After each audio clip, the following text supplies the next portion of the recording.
Hi hello नमस्कार. तर आज मी बनवणार होती कढी आणि फ्रेश अशी दही घेतलं होतं बघा, आणि घरचंच दही होतं. आणि गोड कढी आणि त्याच्यासोबत भजी टाकून बनवलेली तर खूप आवडते आणि आमच्या अनुला पण आवडते बघा. चला तर मग त्यासाठी काय काय साहित्य लागते ते सांगते मी. त्यासाठी घेतलाय कट करून कांदा लांबता, कढीपत्ता फ्रेश, जिरे, मोहरी, हळद, चवीनुसार मीठ आणि गूळ घेतले. आणि दही पण फ्रेश आहे आणि थोडंसं बेसन आणि हिरवी मिरची, लसूण, कोथिंबीर वाटण घेतले.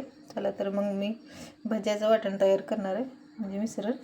भजी तळण्यासाठी बघा मी इथं मिश्रण तयार करून ठेवले आणि दह्यामध्ये बेसन आणि पाणी टाकून हे पातळ मिश्रण करून ठेवले. फोडणी देण्यासाठी मी 2 चमचे तेल वापरले. मोहरी चांगली तडतडू द्यायची. त्यामध्ये थोडेसे जिरे, हे मी वाटलेलं मिरचीचं वाटण टाकून हे करणार आहे.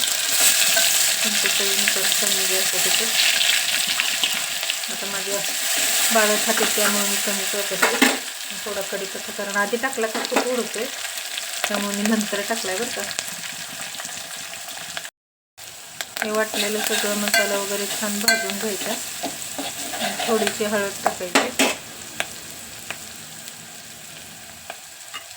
चांगलं मग परतून घ्यायचं.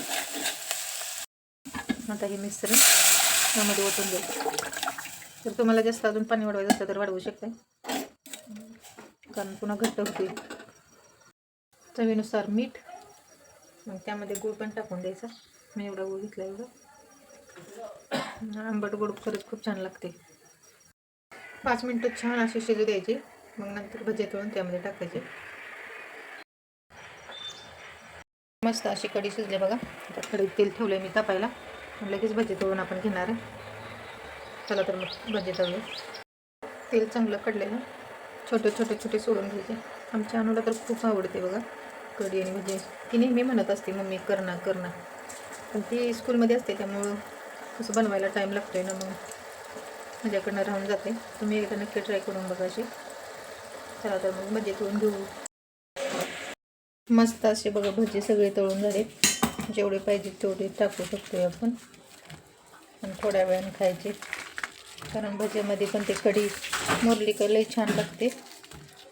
चला तर मग या कढी खायला. 10 मिनिटानंतर एवढी छान कढी मुरली बघा, मस्त. आणि संध्याकाळी तर एवढी छान लागते, पूर्ण मुरते. मग कशी वाटली रेसिपी कमेंटमध्ये नक्की सांगा. चला बाय. व्हिडिओ आवडला असेल चॅनलला सबस्क्राईब करा.